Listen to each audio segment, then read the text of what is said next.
O Teatro Amazonas não é só um cartão postal.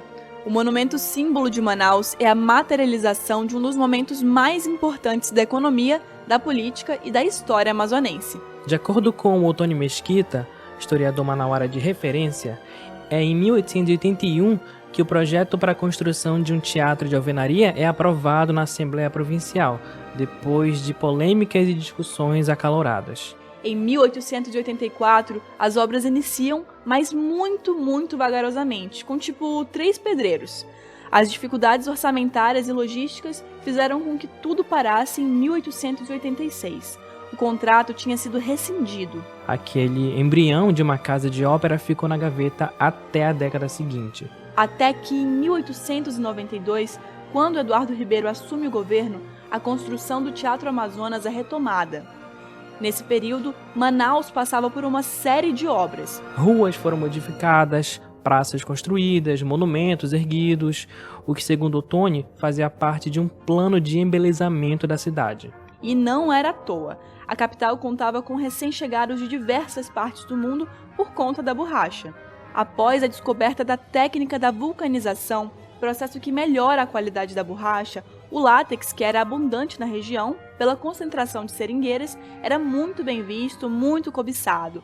Italianos, estadunidenses, franceses, entre outras nacionalidades, vieram a Manaus a fim de explorar a matéria-prima. E parece que a presença francesa era implacável.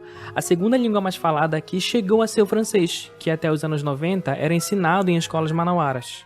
Sendo assim, Manaus quis ser francesa.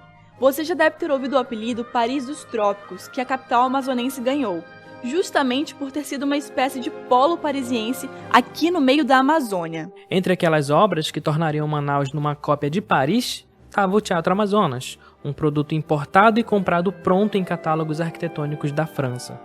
Boa parte disso aconteceu durante o governo de Eduardo Ribeiro. O teatro foi inaugurado em 31 de dezembro de 1896, sem estar devidamente concluído. Isso porque Eduardo havia acabado de sair do governo e estava concorrendo ao cargo de senador. Logo, era conveniente que já se inaugurasse um feito do seu governo, o maior produto daquele período áureo de mudanças. Para você ter uma ideia, o Salão Nobre ficou pronto apenas 3 anos depois, assim como diversas obras pontuais, como as ruas ao redor. A inauguração aconteceu no hall, já que o resto do teatro não estava pronto.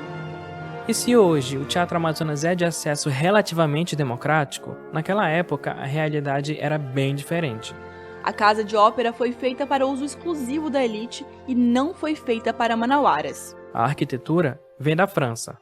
Materiais vieram em boa parte de fora do país, com uma madeira ou outra daqui da região. O termo inspiração é recorrentemente usado por guias de dentro do teatro durante visitações, mas não é errado dizer que é uma cópia, já que o prédio demonstra a tentativa de uma nova Paris, não apenas física, mas culturalmente também.